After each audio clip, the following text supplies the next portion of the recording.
Thanks very much for coming. Please raise your hand if you are comfortable with math at a young age. Please raise your hand if you were not. Okay, so that's 5 out of 30. Let's talk about that first, because there's no reason for a young person to be uncomfortable with math, except that the way it's treated in the school is a way which provokes anxiety. And this is not a conspiracy of devious people who want to destroy the United States by undermining its math education system. This is just the way things evolved, that math anxiety is a progressive disease. It's an international global epidemic. And the nature of it is only to grow, like a ratchet. It never seems to decrease.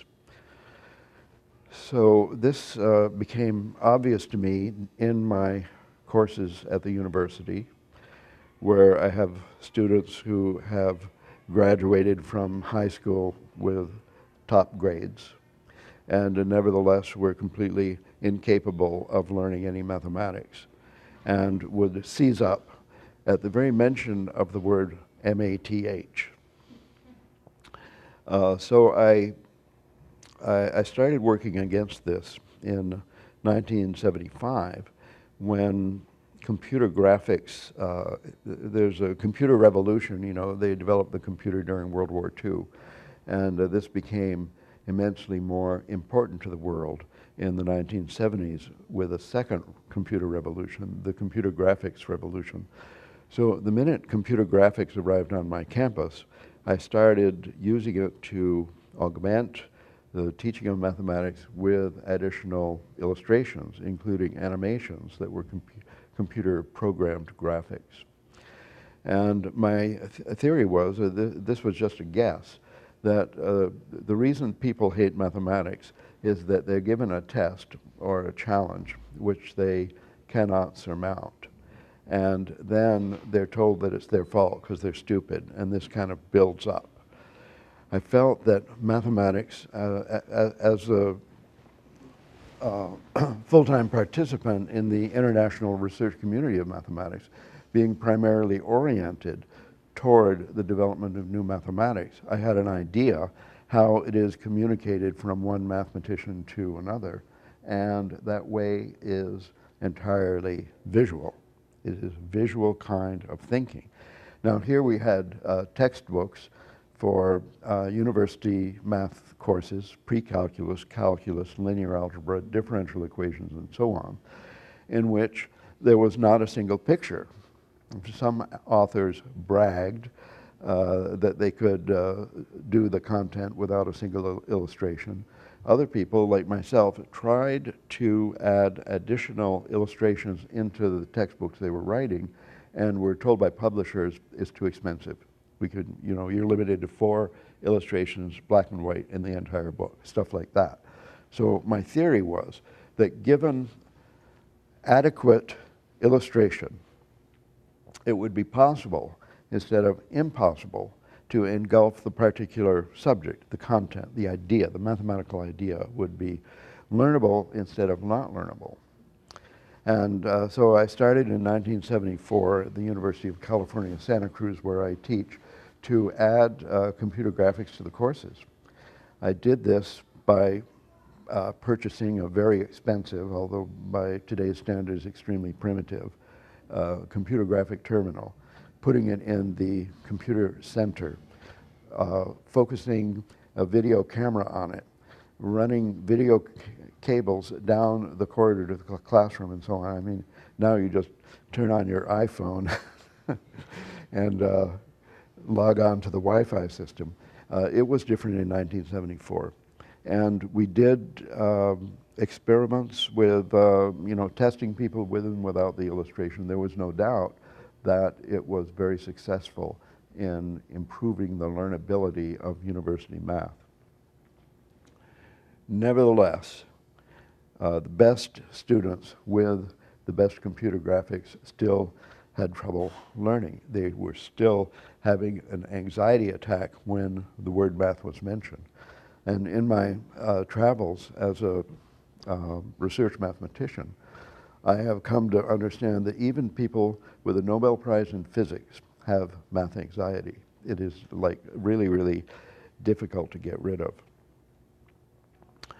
And so it rested for a couple of years. I had an idea how to improve university math, but there was nothing I could do about the fact that students were arriving from high school into the university already afflicted with math anxiety. So I started thinking a little bit about how computer graphics could be added in high school, but I had no way to do an experiment or materialize this program. A couple of years later, my son John, then in the 7th grade, he called up and he was in tears because of something that had happened in his math classroom. And from him I learned that the onset of math anxiety for a lot of people came in the 7th or 8th grade when algebra began. And here was son John on the telephone saying, "The teacher said, let X be a number. What number is it?" You know, he was flabbergasted by this. And I rescued him at that point on the telephone by saying, X is a black box into which you can put a number. Once you put it in there, it's like a letter in a mailbox, and it stays there until somebody takes it out and reads it. And so he surmounted that difficulty, and now he runs a giant computer business. So I then applied to the national, is this too long an answer? So 1979, shortly after son John's problem, I applied to the National Science Foundation program, DISE, Developments in Science Education, I think it was called then, and obtained a large grant to test this idea of the efficacy of the computer graphics in the classroom. And so it progressed with more ideas about the improvement of the math curriculum worldwide and at all levels, but without any particular opportunity to implement these ideas in any classroom, private or public. Theoretical knowledge was building, not only from me, but from many other people specializing in math education in graduate schools around the world, books on the subject and so on. No implementation in the schools because there's something about the public school system which is enormously resistant to change. In fact, the whole purpose of the educational system, it appears, is the maintenance of the status quo in culture. Culture has to be supported. It is not supposed to drift. It is certainly not supposed to swerve. And so it's important that the content and the delivery of knowledge in the educational system has to be strictly controlled from on high. For whatever reason, it's very difficult to change anything about the public education system, even in public universities.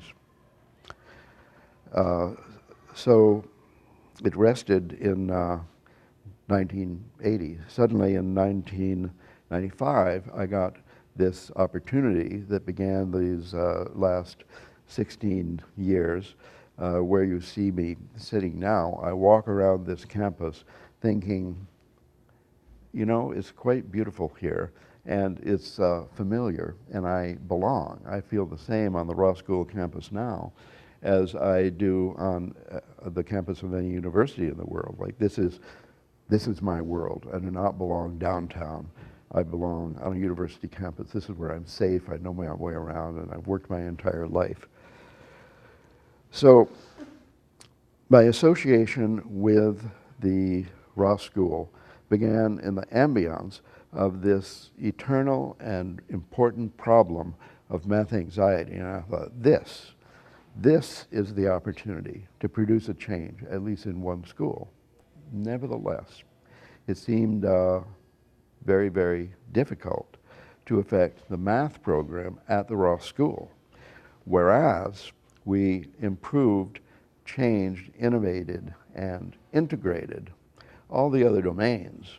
Science was one of the last ones, but history, art, medicine, physical education, even the diet in the cafeteria, everything was integrated. Math was still a little bit resistant. And there are many reasons for this. I can't say I completely understand, but so some 16 years passed without substantial change in the way mathematics is taught in the Ross School. And now in the past year, we are beginning to make some rapid and important progress. Meanwhile, so this, especially for the middle and high school, because that's all there was until, what, just 5 years ago or so. So mostly what I'm saying about the progress or lack of it in the curriculum has to do with grades 5 through 12.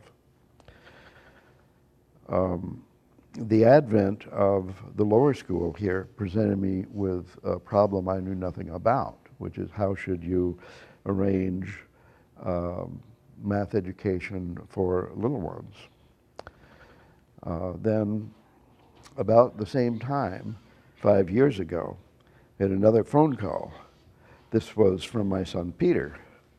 And son Peter, now in his 40s, has children. I have 5 grandchildren. So the eldest of the 5 grandchildren, Peter's son Gavin, was then in the 2nd grade.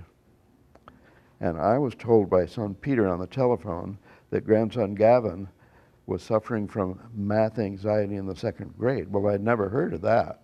I thought that math anxiety started in the 7th grade, and if we improved the math curriculum from 7th grade up, we could win the war for the best math education system in the world.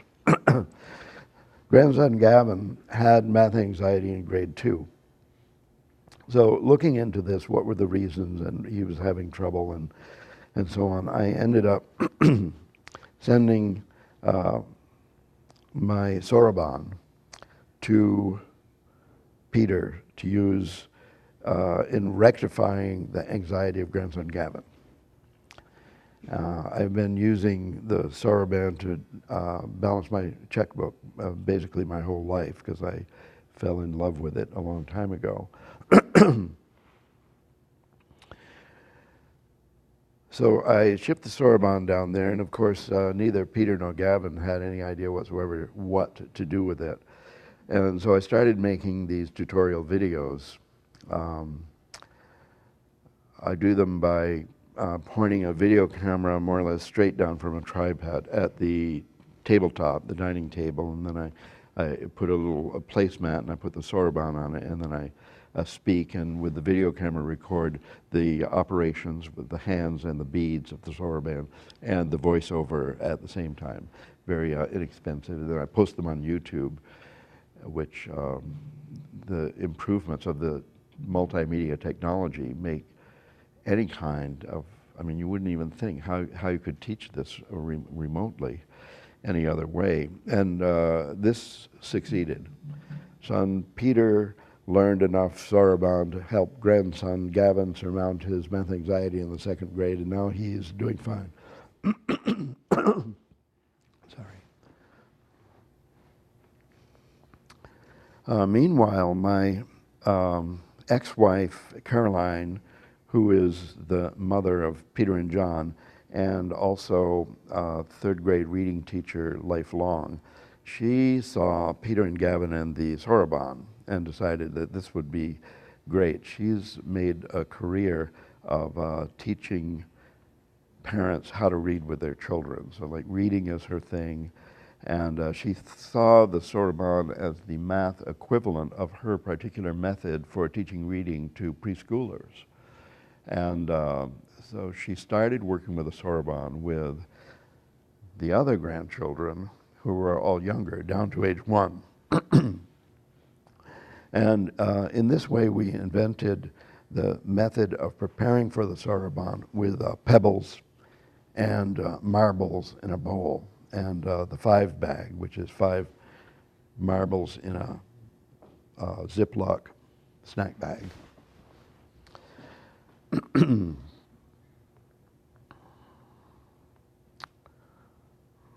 So there was a moment when this soroban project, or program, within the Abraham family migrated into the Ross School. I can't remember exactly how that happened, but Kristen, Miss Eberstadt, she was the key to that because of her experience living in Japan and her knowledge of the Japanese language.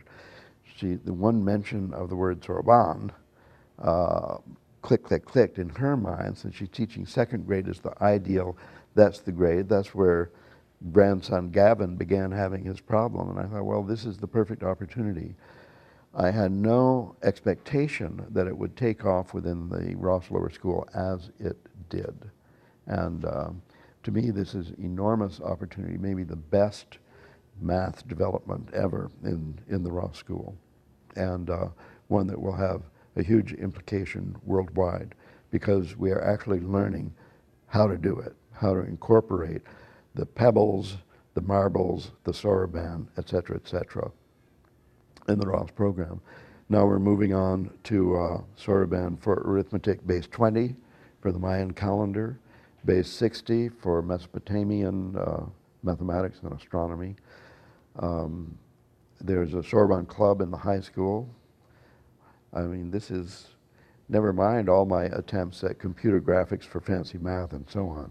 It's this magic manipulative which is doing the job. And the reason I believe is that this, the soroban is more than 3,000 years old, probably much older.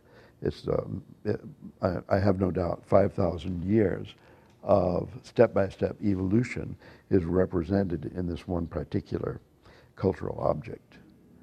And it's because of that evolution that it succeeds. It's been refined, even the size and shape of the beads, the sounds that it makes, the material, everything has been optimized over centuries. So that's the penultimate way to not only learn arithmetic, but also to do arithmetic for the rest of your life. Now I'm afraid I have taught you that you mustn't ask a question, because given any question I will kill it. But let's try again. Yes? My kindergartners don't go to Ross yet. They go to a Montessori school. And what's interesting to me about what happens in their classroom, they do use a lot of manipulatives and abacus, and but the thing that interests me most is that every student is met at the level they are in mathematics. So whatever, and in reading too, but we're talking about math today, wherever they are, that's where they move from. And of course there's a progressive step process to get there, but I'm wondering at Ross, when you see students that have a spark or an interest or an ability, and they're, say, I don't want to use the word gifted, but they are bored with the current mathematics that they're at, yet there's a level in the classroom that is the pace that everybody moves. Yes, I agree. This is a problem at Ross and everywhere, especially here. We have pupils arriving in every grade from somewhere else, including overseas, with completely different background and expectations. In the high school, there's a frequent occurrence of somebody who's very advanced and wants to be more advanced and progress to advanced placement courses already in the 9th grade and so on. I'm sympathetic to that because I accelerated and got my PhD when I was 23. But the curriculum is paced by grade in association with an epoch of world cultural history which can't be accelerated. So I feel the solution to this problem is a kind of an expansion sideways, that without going on to next year's material, to have richer and richer material that's appropriate to the given grade level. And there's many opportunities for this. I don't know how much time or logistics the teachers in the lower school have to accommodate this kind of a branching into parallel tracks within the grade. I don't know how that works. Certainly at home or with a tutor or with clubs or something, there would be the opportunity to meet every student's desire for more advanced material within a given grade without going on to the basic content of the next grade. Because accelerating through the grades would really, I don't think it's good.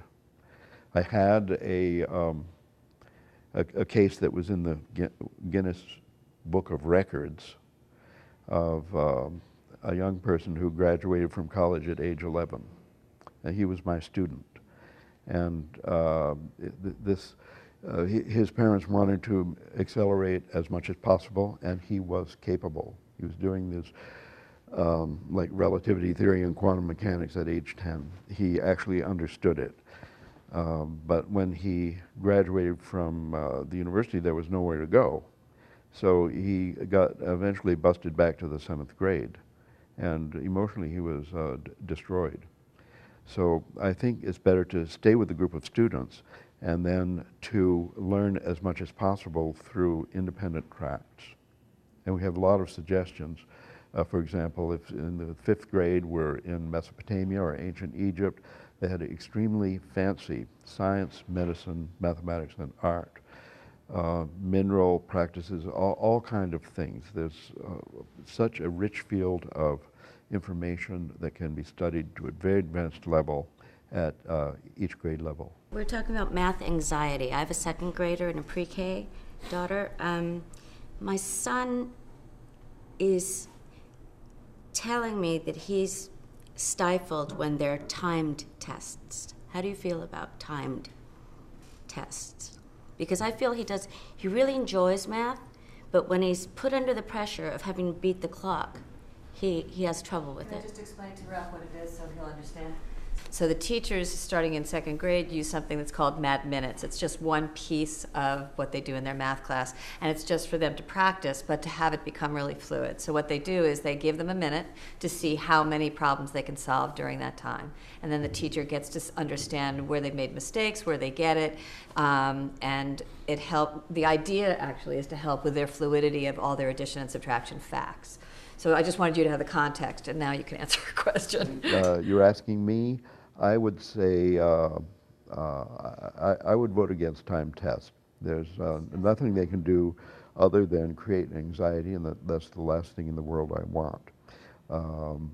I think that speed would come naturally, and some people might be very slow until they're 12 years old and then speed up, or I don't know, but nothing will slow them down more than gaining one droplet of anxiety that will never go away. I would think again about that practice. My son actually went over his friend's house one night and did his homework with his friend, and his mom timed them, and his friend got everyone correct in the amount of time that they had, and he maybe finished half of his page. And I didn't say anything to him, but I wondered very deeply what that does to a child. This was actually the problem with my grandson Gavin, that he went to a friend's house and he saw that he was slower. And because he was slower, he felt he was not so good. And I wonder if you give a more extensive test, how many errors are made by speeding. The idea of practicing with arithmetic is not to memorize the table so you can do it real fast, because arithmetic is not the end of the program in learning mathematics. The idea of this practice is to rewire the brain somehow so it has the circuits necessary to do a certain kind of function. And this takes a different amount of time with each brain. So I would say the speed of doing it is irrelevant. My friend Bill, Bill Thompson, he talks about 4 times faster than I do. but I'm not sure he conveys more information in a given half hour. My son also is in the second grade, and they're becoming more aware of strengths and weaknesses within themselves. So they'll see other students who they'll say, oh, so-and-so is really good at math, and I'm not good at math. And I don't know how I'd like to just sort of encourage him to just enjoy the process, go with it. We all have strengths and weaknesses, et cetera, et cetera. But it is an interesting time where obviously there are kids that have that spark, and that's wonderful, and you want to sort of encourage that. But then there's also children who will be, but when it comes to like math and, the things that they're kind of like, they feel kind of they're put on there's a spotlight. It's just an interesting idea of how to navigate through that, because that does, as you get older, become sometimes just more pressure to meet the standard. I don't know how you could do a school without having some assessment, I think is the word they use, for how people are doing. I moved from Princeton University, which is probably one of the best schools in the world for mathematics. And I had fantastic students there and research opportunities and interaction with professors in every other field. It was like heaven on earth for an intellectual. I moved from there to the University of California at Santa Cruz because, among other things, they had no grades. They had the pass-forget system. That means there's 2 grades. Yes, you pass, or if you don't pass, it's expunged from your record. So you can just try again with that course or any other one. And I found that university was truly different in that I could encourage students to work together, and they would, because they were not competing, keeping their idea secret from the other one. And this is one of the wonderful things about mathematics, is the international research community proceeds cooperatively, as opposed to physics, biology, and so on, where people have trade secrets and security on the doors.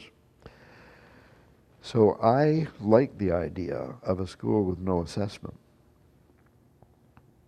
I don't know if this is practical or how it works. If businesses out there are asking us to assure them that a degree, like a bachelor's degree from this university or a graduation from high school, establishes a certain level of skill so that they're like employable in business. Well, I never thought that this was the function of education, was job training. On the other hand, yes, the educated workforce is very important, but the education, and you invest as a student, you give so much of your life to the school. You want to take something away, not the diploma that says you're employable. You would like to engulf the ideas. And in learning arithmetic in the second grade, you want to get the concept, what addition is. What is the number 2? What is the number 3? What do these numbers mean? My grandson Gavin could count up to 100 without making a mistake, and he had no idea what any of those number words meant. He learned the words first because his parents felt this is like a really cute trick. 1, 2, 3, 4, 5, 6, 7. He could do that without making a mistake. Got the idea of the sequence of number words without any idea that 31 is 30 plus 1. We use a rating scale of progressing well, or that they're developing, which means that they're getting there but they haven't quite gotten there yet, or that they're strengthening needed and they need more support and help. So we use a rating scale, but we don't grade. That's great. Sir. Is it that the United States always scores maybe not even in the top 30 countries in standardized math tests? We're 59th right now. Why? 59th. Why would that be, given the quality of education we have here and the... There's a further problem in that if we stay at level 59 out of 180 countries, it's possible that the level of all 180 countries is going down. So this is also happening. I think that the United States is 59th because it's plunging faster than other countries. But I, travel around the world teaching chaos theory to graduate students and professors mainly, and I go just about every year to Japan and India, and these are countries, in the top grades, and I see they have math anxiety, and the level is going down. I've been going there for 20 years. The level is going down. And they're still at the top in the rating scale, but the level is going down. So I developed this idea that the United States is leading the world downward. Now, I've seen, I can't remember the author of the title of a book, but there's a Chinese education professor in the United States. And he's written this book, and he says, the United States education system is imitating the Japanese at the same time that the Japanese is trying to imitate the United States. And a recent book about this by Tom Friedman, that columnist in the New York Times, is called "It Used to Be Us."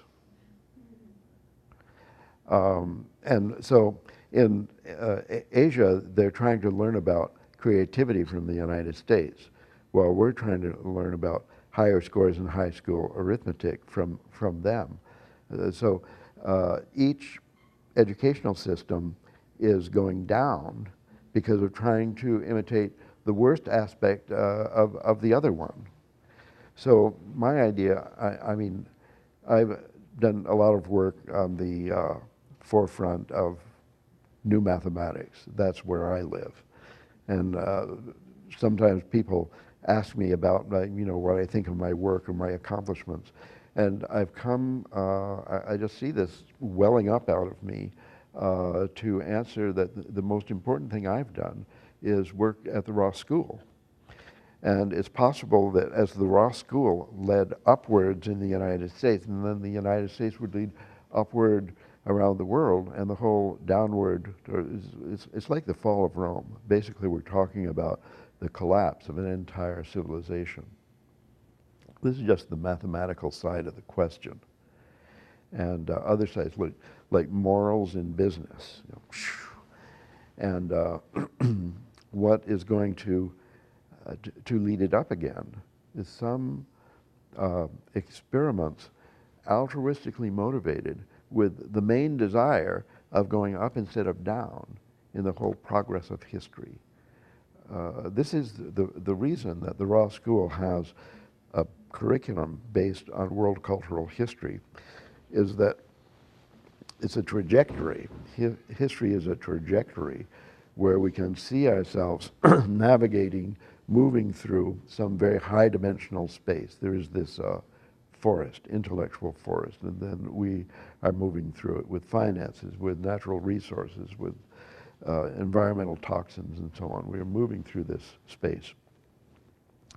And if you know the trajectory, where you've been in the past and the direction of it and so on, you can, to the degree that we can make choices and steer a little bit in this trajectory, aim for the future in a better direction by knowing where we came from. This is the idea.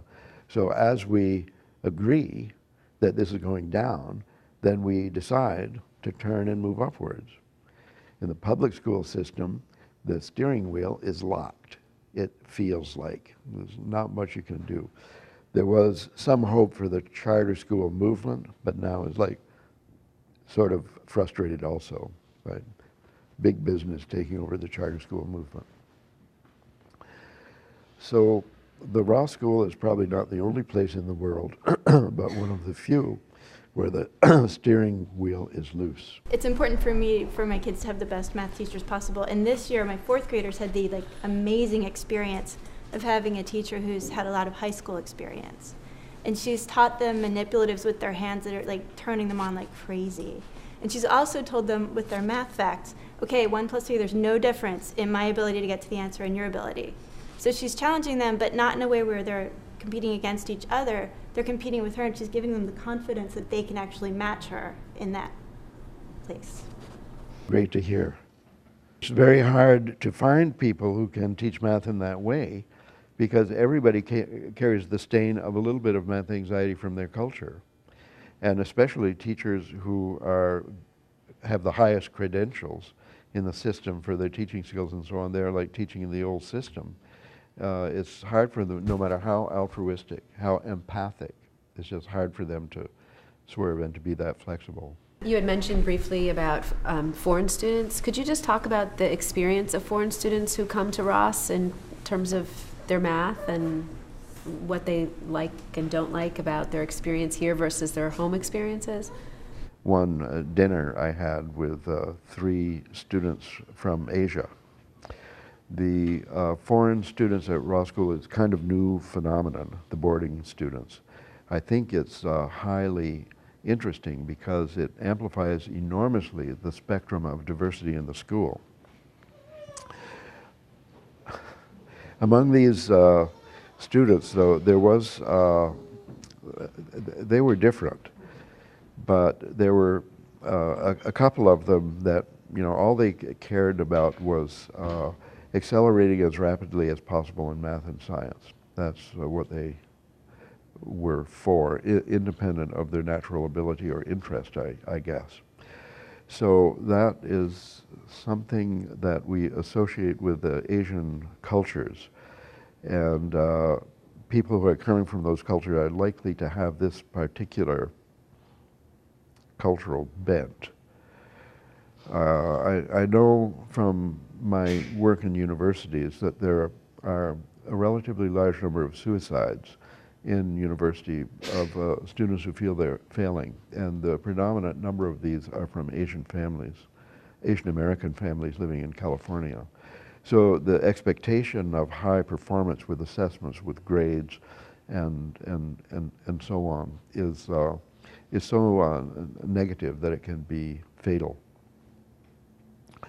So my hope for boarding students is that they will assimilate American culture faster than our fellow students will assimilate their culture, and just like relax about math and science, find what they're really interested in, which might be art, digital art, computer graphics, or whatever, computer-generated music, I don't know, and start operating from within as opposed to the constraints of their culture.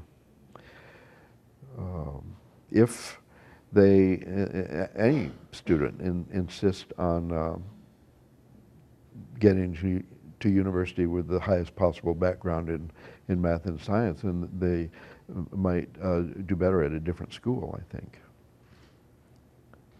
So we'll have to see how it turns out. The experiment of foreign students, especially Asian students in the Ross School, we'll have to see. I hope that it works so that they can assimilate our culture and we could absorb any number of them, and it would be very good for our native students and teachers and for the whole school. But we can't give in to the pressure to advance their mathematics and stress out the entire student population. Keep asking. No, sorry, I don't want to dominate. But, you're doing a good job.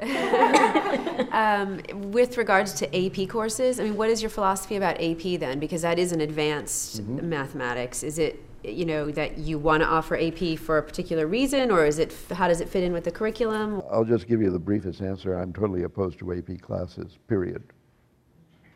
And I'm going to qualify that a little bit differently.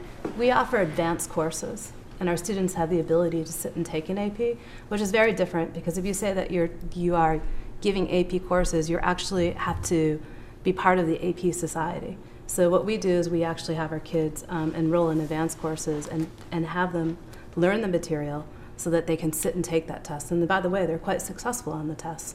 They're offered as elective courses, so they're still taking their regular integrated program, whether it be in science, cultural history, English, and that they're doing outside of it. So they're actually becoming even more well-rounded because they're looking at what I would consider an AP test to be, which is very specialized, at the same time that they're having this education that allows them to integrate across fields of science, fields of mathematics, fields of history in terms of looking at a world history program.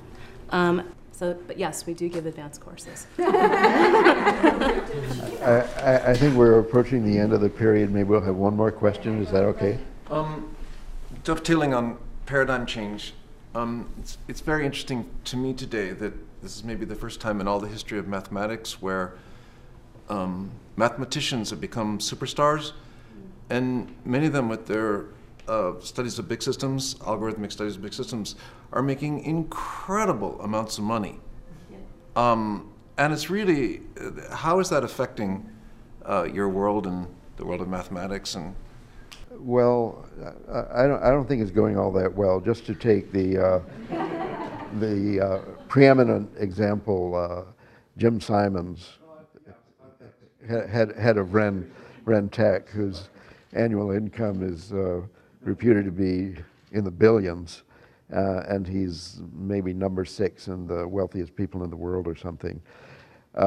He was my friend and colleague at Princeton when I was there, and he was and is still doing important pure math research while at the same time directing Rentech and earning all this money.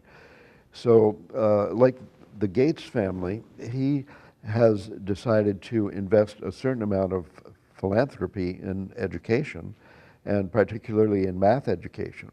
So his idea of what to do with his money to improve math education worldwide is like this person was saying, the actual math teacher is very important, and the best PhD graduates in mathematics are not choosing to go into education because they can earn so much money working for him, for example.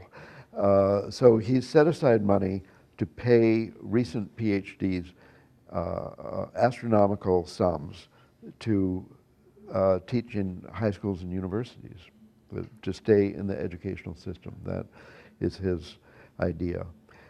So the problem here is that the cleverest research mathematicians are not necessarily very good at teaching or have any extensive mathematics culture or know anything about the history of mathematics. I happen to think that history is a good way to teach everything, and especially mathematics. So as a product myself of the American educational system, in math graduate school, there was not a word about history, the history of mathematics. In my physics course, there's not a word about the history of physics. It's what's going on today in math is the entire curriculum. So this skill at the PhD level is not necessarily a good school credential. Those people would definitely have the native capability, but they should be retrained somehow. They might even so be better teachers than the people who usually go into math education, who don't know the history of math either, and they also have never really studied mathematics very much. So I don't believe that Jim Simons' philanthropic program is going to raise the United States in the list of nations. So we're at a stalemate. I think you can still look way over here and way over there. Look all over the house, and you'll not find a place with a more optimistic potential for solving a world problem than the Ross School.